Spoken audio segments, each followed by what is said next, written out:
नमस्कार, जोहार, आप सभी का स्वागत है एक बार फिर से झारखंड की तमाम बड़ी खबरों के साथ, जो कि मॉर्निंग समाचार के साथ आ रही हैं। वहीं पहली बड़ी खबर ये इनकी आ रही है, झारखंड में नोटिस का जवाब देने आज रांची के ध्रुवा थाना में हाजिर होंगे दीपक प्रकाश, सीपी सिंह और नवीन जायसवाल भी होंगे शामिल। बचले के 11 अप्रैल को हुए सचिवालय घेराव को लेकर भाजपा नेता रांची के ध्रुवा थाना के नोटिस का जवाब देने शनिवार को हाजिर रहेंगे।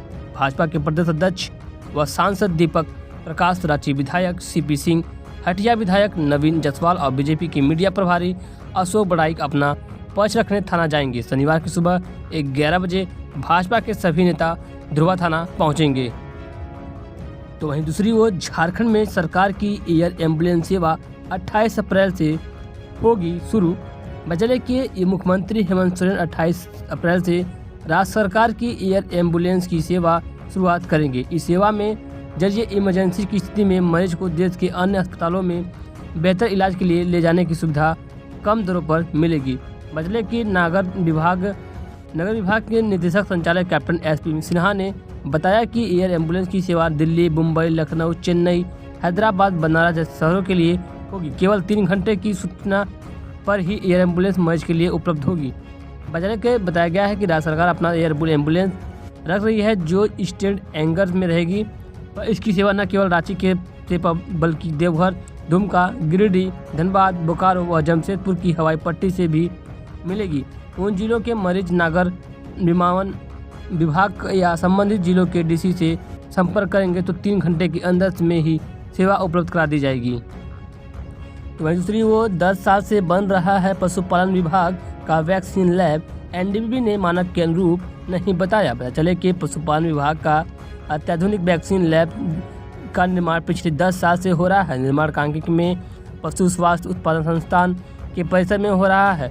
2012 में इसके निर्माण के लिए राज्य देश निकला गया था। 2014 में इसका निर्माण शुरू हुआ था, जब अब तक इसका निर्माण पूरा नहीं हो सका है। जिस पिछले साल 25 मई को मुख्यमंत्री हेमंत सोरेन और मुख्य सचिव सुधर सिंह ने भी इसका निरीक्षण किया था। उन्होंने जल्द ही इसका निर्माण करने को कहा था, लेकिन आज तक स्थिति वही है। इसी बीच इसकी जाँच नेशनल डेयरी डेवलपमेंट बोर्ड से कराई गई थी। एनडीडीबी के इसको वर्तमान मानक के अनुरूप नहीं बताया है। इसके निर्माण की शुरुआती लागत 28 करोड़ रुपए थी। यहाँ गलाघोटू, एंडरसन, स्वाइन फ्लू, रानीखेत आदि बीमारियों की वैक्सीन का निर्माण होना था। तो दूसरी वो धनबाद का गैंगस्टर प्रिंस खान की बैंक अकाउंट में 3 लाख रुपए खाता फ्रीज करने की कार्रवाई शुरू। बेचले की धनबाद पुलिस की नज़र में फरार चल रहे चर्चित गैंगस्टर हैदर खान उर्फ प्रिंस खान के खाते की जांच में 3 लाख रुपए मिले हैं। उसके खाते से पैसे की निकासी पर रोक लगेगी। इसके लिए बैंक के माध्यम से पुलिस अधिकारी उसके बैंक खाते को फ्रीज कराने की दिशा में कार्रवाई करेंगे, ताकि विदेश में रहने के दौरान वह अपने खाते से पैसे की निकासी नहीं कर सके। तो वहीं दूसरी ओर झारखंड में स्पष्ट नियोजन नीति के अभाव में युवाओं का भविष्य हो रहा है खराब। हजारों पद खाली पड़े हुए हैं। बचले के दुमका के शिकारीपाड़ा स्थित विभाग भवन में कार्यक्रम आयोजित की अवसर पर काफ़ी संख्या में युवा समेत जुगे और बुद्धिजीवी शिरकत किए। मौके पर बुद्धिजीवियों ने कहा कि प्रखंड में चिकित्सकों की सेवा मात्र 2 MBBS चिकित्सकों के भरोसे हो रही है, जिसमें ग्रामीणों को चिकित्सा के लिए निजी अस्पतालों की ओर रुख करना पड़ रहा है। युवाओं ने कहा कि राज्य की स्थानीय नीति व नियोजन नीति नहीं बनने से स्वास्थ्यकर्मी समेत सभी विभागों में पद रिक्त हैं, जिससे राज्य के पढ़े लिखे युवक युवतियाँ रोजगार से दूर हैं। साथ ही नियोजन नीति के कारण राज्य में कई परीक्षाएं रद्द हो जा रही हैं, जिससे युवाओं का भविष्य अंधकार की ओर चल रहा जाता है। तो वहीं दूसरी वो कैसे धरातल पर उतरेगी झारखंड में सरकारी योजनाएं, सीएम हेमंत सोरेन ने बताया। बदले की मुख्यमंत्री हेमंत सोरेन ने अधिकारियों को जनता के साथ उनकी भाषा में संवाद स्थापित करने का आग्रह किया। सिविल सर्विसेज डे पर शुक्रवार को बजट भवन में आयोजित कार्यक्रम को संबोधित करते हुए मुख्यमंत्री श्री सोरेन ने कहा कि झारखंड में सरकारी योजना अधिकारियों के झारखंड जनता के रहन सहन और भाषा संस्कृति के साथ समन्वय बनाने पर ही धरातल पर उतरेगी। मुख्यमंत्री ने कहा कि राज्य के पिछड़ेपन का मुख्य कारण अधिकारियों का जनता के साथ संवाद बिल्कुल नहीं होना है। अधिकारियों का जनता के साथ समन्वय स्थापित संवाद होने पर ही योजनाओं को सफलता मिलेगी। राज्य के विकास के लिए अधिकारियों को स्थानीय लोगों के भाषा का समन्वय बनाना ही होगा। तो दूसरी ओर एक बार फिर मौसम का बदला मिजाज, बादल छाए रहने और बारिश से लोगों को गर्मी से मिलेगी राहत। बदले की बढ़ती गर्मी के बीच शुक्रवार को झारखंड के लोगों को कुछ हद तक राहत मिली। बादल छाए रहने और हल्की बारिश ने लोगों को गर्मी से राहत पहुंचाई। इस दौरान अधिकतम तापमान में गिरावट देखी गई। मौसम विभाग की माने तो 27 अप्रैल 23 तक राज्य में कहीं कहीं गर्जन के साथ हल्की बारिश हो सकती है। वहीं 25 अप्रैल तक तेज हवा चलने के कारण येलो अलर्ट जारी किया गया है। तो वहीं दूसरी ओर झारखंड में शराब बेचने वाली कंपनी और प्लेसमेंट एजेंसी से होगी राजस्व की भरपाई। हुआ 448 करोड़ का सर्टिफिकेट केस। झारखंड में शराब बेचने वाली कंपनी और प्लेसमेंट एजेंसी से राजस्व ने नुकसान की भरपाई कराई जाएगी।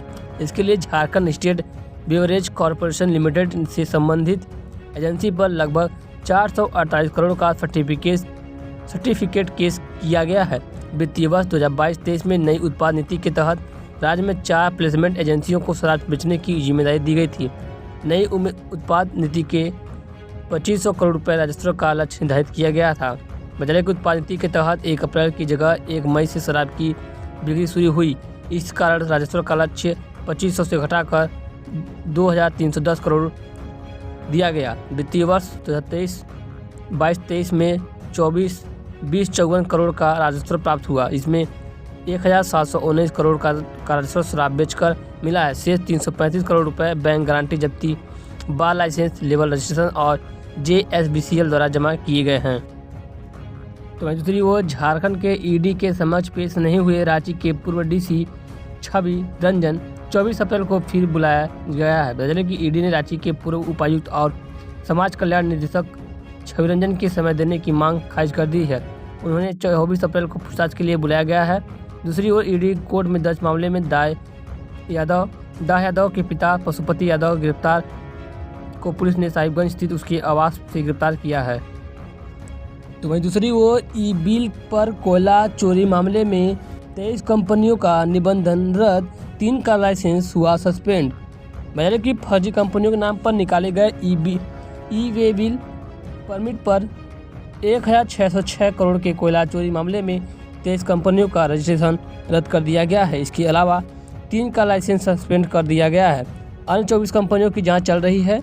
इन 24 कंपनियों के संचालक को नोटिस जारी किया गया है। नोटिस के बाद उनका लाइसेंस रद्द करने की प्रक्रिया शुरू की जाएगी। इस कार्रवाई में धनबाद के अलावा रांची, रामगढ़, बोकारो व चार्ज की फर्जी कंपनियों का रजिस्ट्रेशन रद्द किया गया है। तो दूसरी ओर मेघा हाथुबुरु में कार ने बाइक सवार को मारी टक्कर, सेल अधिकारी की पत्नी बेटा घायल। बजाय के मेघा हाथुबुरु स्थित शॉपिंग सेंटर के समीप शुक्रवार रात एक कार और बाइक में सीधी टक्कर हो गई। इस दुर्घटना में बाइक सवार मेघा हाथुबुरु के सेल अधिकारी सुनील कुमार, उनकी पत्नी सुमन एवं 2 बच्चे घायल हो गए। घायलों में सुमन एवं उसके एक बेटे को गंभीर चोट आई है, जबकि सुनील और छोटे बेटे को हल्की चोटें आई हैं।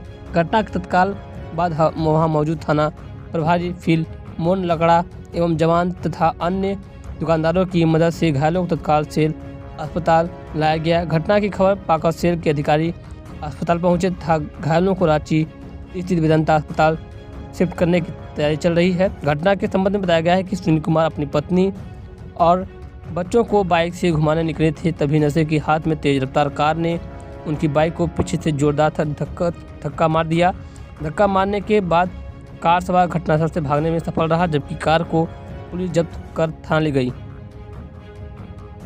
तो दूसरी ओर नजर आया चांद, ईद हुआ मुबारक। पहले जुम्मे से शुरू हुआ था माह रमजान की विदाई भी अलविदा जुम्मे से के दिन चांद नजर आने के साथ हो गई। रांची सहित देश के कई अन्य हिस्सों में खुली आंखों से यह चांद देखा गया, जिसके बाद लोगों ने सबकी खुशहाली और तरक्की के लिए दुआ करते हुए एक दूसरे को ईद उल फित्र की बधाई दी। शनिवार को विभिन्न ईदगाहों में ईद की नमाज अदा की जाएगी।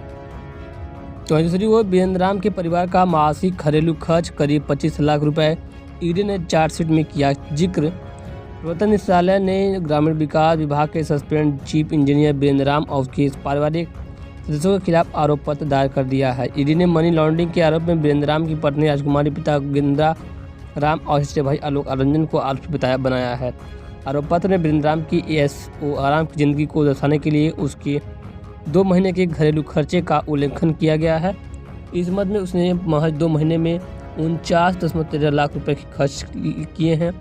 आरोप पत्र में टेंडर के कमीशन के दूसरे हिस्सेदारों के सिलसिले में अभी भी जांच जारी रखने का उल्लेख किया गया है। हालांकि इन हिस्सेदारों के नामों का उल्लेख नहीं किया गया है। आरोप पत्र में अभियुक्तों को खिलाफ PMLL के प्रावधानों के तहत कार्रवाई करने का अनुरोध किया गया है।